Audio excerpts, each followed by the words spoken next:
Vai tu atceries, cik automašīna tev pieder? Domāju, ka precīzi uz šo jautājumu ne katrs spēja atbildēt. Reizēm lasot avīzēs visādu amatpersonu deklarētos viņu īpašumu esošos automobīļus, arī var tikai pabrīnīties, kādi tik lūžņi cilvēkiem nepieder.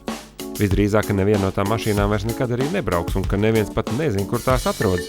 Un visdrīzāk, ka šādas auto vajadzētu norakstīt. Bet nevienam jau no laika ar to ķēpāties. Tātad, šodienas tēma – auto norakstīšana. Par to esam jums jau vairākas reizes redzījumā stāstījuši un atgādinājuši, un it kā varētu likties mierā, bet ir jaunumi. Tagad auto norakstīšanu var veikt mājas apstākļos, neatejot no datora. Tātad, ja jums ir aizdomas, ka kaut kur CSDD reģistros spokojas kāds jums piederošs, bet neeksistējošs auto, tad atliek tikai ieiet e-CSDD mājaslapā un paskatīties, kādi auto jums pieder. Ja tur rēgojas kāds tāds dampis, kurus sen esat redzējuši un skaidri zināt, ka tāds nekurais pakš nemētājas, vajadzētu šo spoku norakstīt. Ieklausieties, kā to izdarīt. Mēs ņemam autentifikāciju izmantojot internetbanku, e-parakstu vai mobīlo ID. Šajā gadījumā, mūsu gadījumā, mēs izmantojam internetbanku, tātad ejam iekšā e-pakalpojumos e.csdd.lv. Ejam nevis kā caur reģistrētiem lietotājiem, bet ejam caur, manā gadījumā, Svetbanku. Un mēs esam CSDD e-pakalpojumos iekšā, kur mums piedāvā visu e-pakalpojumu klāstu. Nu, šeit jau mums parādās uzmanība, jauns pakalpojums fiziskām personām, transporta līdzekļu norakstīšana. Varam pārbaudīt transporta līdzekļu dati, kādi man ir transporta līdzekļi. Šeit.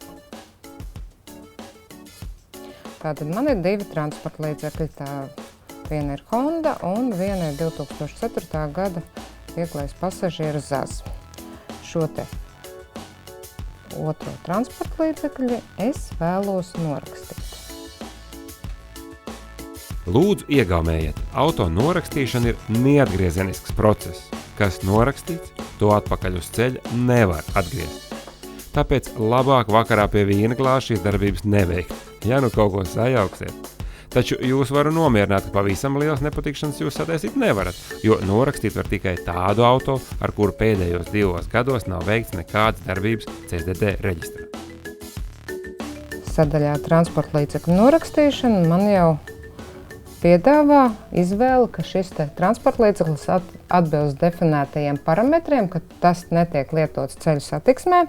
Pēc 2009. gada 31. decembra ar to nekas nav darīts, un tāpēc es varu šo te transporta līdzekli norakstīt. Uzejot uz transporta līdzekļu numuru zīmes, es izlasu visus noteikumus, noteikumiem piekrītu un piespiežu pogu norakstīt.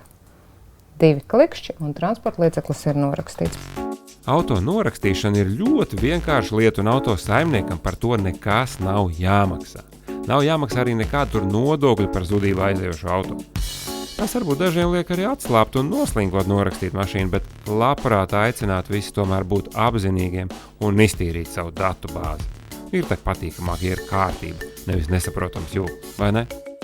Ja gribat vienkārši apskatīties, kāda auto jums pieder, pietiek reģistrēties un ieiet CSDD e-pakalpojumus.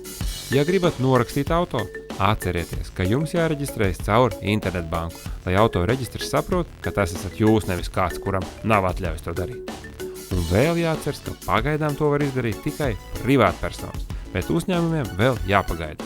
Drīz auto norakstīšana caur datoru būs iespējama arī juridiskām personām.